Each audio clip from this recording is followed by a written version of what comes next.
एक सड़क के यानी एक रोड के टूट जाने की वजह से एक सिक्योरिटी थ्रेट उत्पन्न होता है। पहाड़ी क्षेत्र यानी कि हिली रीजन में एक गांव होता है जो कि मेन लैंड से कनेक्टेड होता है केवल ये सिंगल रोड के माध्यम से। यानी कि इस गांव की जो भी रिक्वायरमेंट होती है, जो भी सप्लाई चेन मैनेजमेंट हो रहा है, वो सिर्फ और सिर्फ इस रोड के माध्यम से हो रहा है। इस गांव की बेसिक नेसेसिटीज, एग्रीकल्चर की नेसेसिटीज, लाइफ जीने की नेसेसिटीज, यानी जो कुछ भी इनकी रिक्वायरमेंट है वो ट्रांसपोर्टेशन के माध्यम से इस सिंगल रोड का यूज करके इन गांव वालों तक पहुंचाया जा रहा है। लेकिन एक बार क्या होता है, बारिश बहुत ज्यादा होती है, यानी कि मॉनसून एक व्यापक रूप में आता है, जिसके कारण ये जो सिंगल रोड इस गांव को मेन लैंड से कनेक्ट कर रही थी, यानी इनके जीवन को चलाने के लिए जो सप्लाई चेन मैनेजमेंट यानी कि जो ट्रांसपोर्टेशन सिस्टम था वो ब्लॉक हो जाता है। ये रोड टूट जाती है, इलेक्ट्रिसिटी के वायर्स भी टूट जाते हैं, यानी कि यहाँ पर पुलिस पेट्रोलिंग भी नहीं हो पा रही है, ट्रांसपोर्टेशन सिस्टम भी नहीं है। यानी कि ये गांव के लोग जो कि बेसिक नेसेसिटी के लिए ट्रांसपोर्टेशन पे इस रोड पे डिपेंडेंट थे, अब आइसोलेटेड हो गए हैं और उनको वो चीजें नहीं मिल पा रही।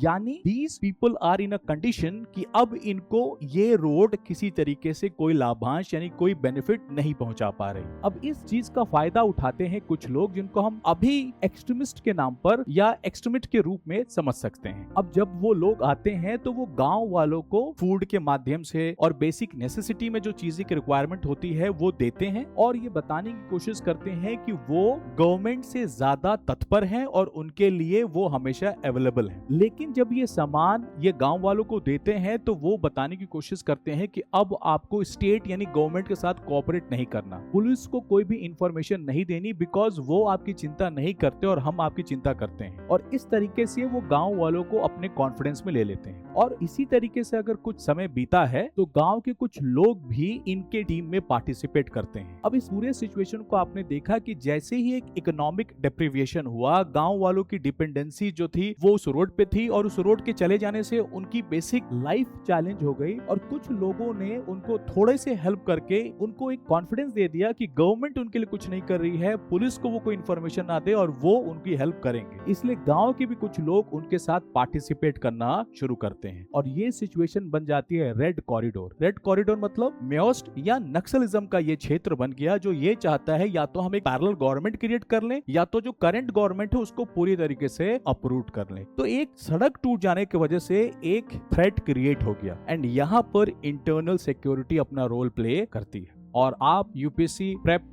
बिगनर हैं और आपको भी वीडियो चाहिए on right mindset, right strategy and right concept, तो please subscribe Atharva IAS YouTube channel. Wishing all the best. Thank you.